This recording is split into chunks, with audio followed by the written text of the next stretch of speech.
You know what else I love about your music, though, is, this is going to sound weird, but instruments. Mm-hmm. Like, you have all kinds of horns in there.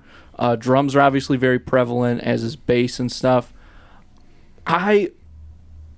Nothing gets me more excited in music than hearing either a trumpet or a saxophone. And you got a little bit on the second one. Why do you think do you think those are underutilized today by a lot of folks? Yeah.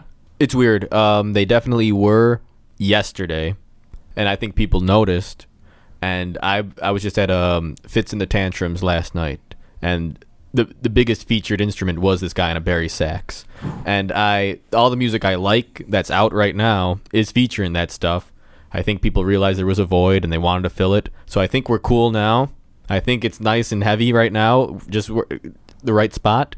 Definitely, like in our youth, it was nowhere to be found except in like the school bands.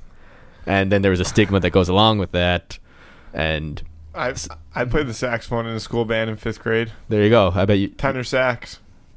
First chair. Oh my god.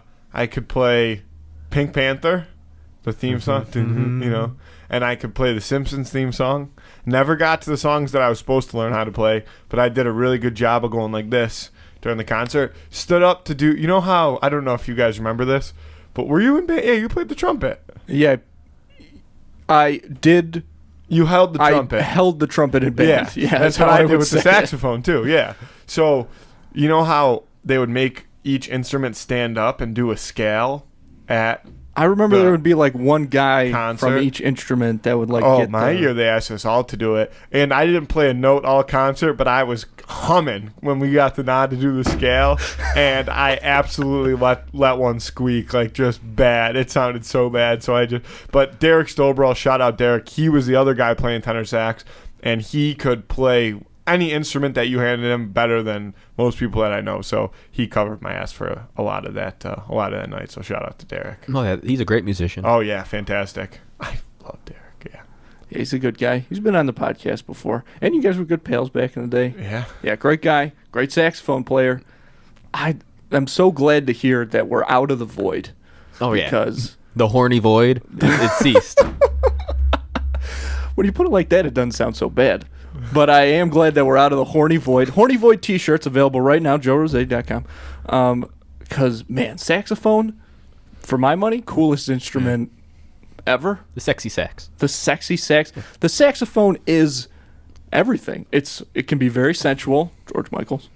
It can Careless Whisper. Fucking rock Clarence, because I'm a huge Bruce Springsteen fan. And, like, when I heard his music for the first time and I heard that saxophone going, it was like it was like an event horizon. Yeah, I mean there was like a point before and there was a point after.